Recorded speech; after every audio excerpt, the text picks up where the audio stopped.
আমি এই মোমেন্টে একটা পার্সেল রিসিভ করেছি। আমার গলার অবস্থা ভীষণ খারাপ।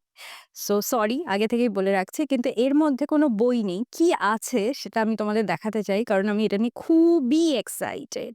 অনেকদিন ধরে এই জিনিসটা আমি খুঁজছিলাম এবং সব জায়গাতে আ খোঁজ নেওয়ার পরে কেউই আমাকে ঠিকমতো সন্ধান দিতে পারছিল না।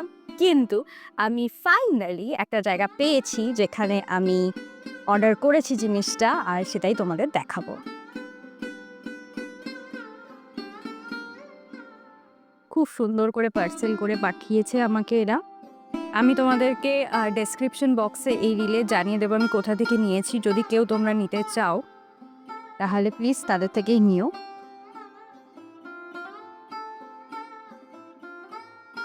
এত সুন্দর দেখছে না জিনিসটা। হুম, এই যে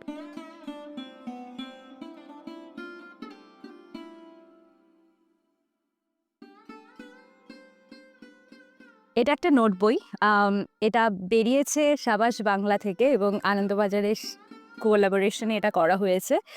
এই নোটবুকটা হার্ড কভারেও অ্যাভেলেবেল রয়েছে। আবার এই নোটবুকটা তোমরা চাইলে পেপার ব্যাকেও নিতে পারো। বাংলার লিটারেচার, বাংলার কালচারকে ট্রিবিউট দেওয়া এই নোটবুকটা। ওনারা আমাকে এর সাথে একটা সুন্দর ডেজের বুকমার্কও পাঠিয়েছেন। ভীষণ সুন্দর আর নস্টালজিক নোটবুক। তুমি যদি সাহিত্যের ফ্যান হও, আমি তোমাদের একটা ফ্লিপ থ্রুও দেখিয়ে দিচ্ছি। দেখো কতটা সুন্দর এই বইটা।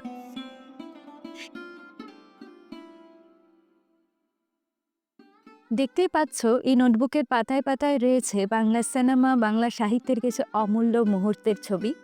আর এত সুন্দরভাবে এগুলোকে তুলে ধরা হয়েছে যে কয়েকটা পাতা পরপরই একটা করে নতুন চমক অপেক্ষা করছে যারা এই নোটবুকটা ব্যবহার করবে তাদের জন্য।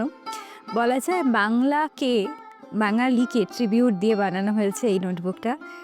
খুব সুন্দর একটা প্রয়াস এবং আবারও মনে করিয়ে দেয় অনেক অনেক নস্টালজিয়া ছড়িয়ে ছিটিয়ে রয়েছে। আর সেটাকে এরকম দুই মলাটের মধ্যে বেঁধে ফেলা এটা কিন্তু চাট্টিখানি কথা নয়। খুব ভালো লেগেছে আমার এই জিনিসটা।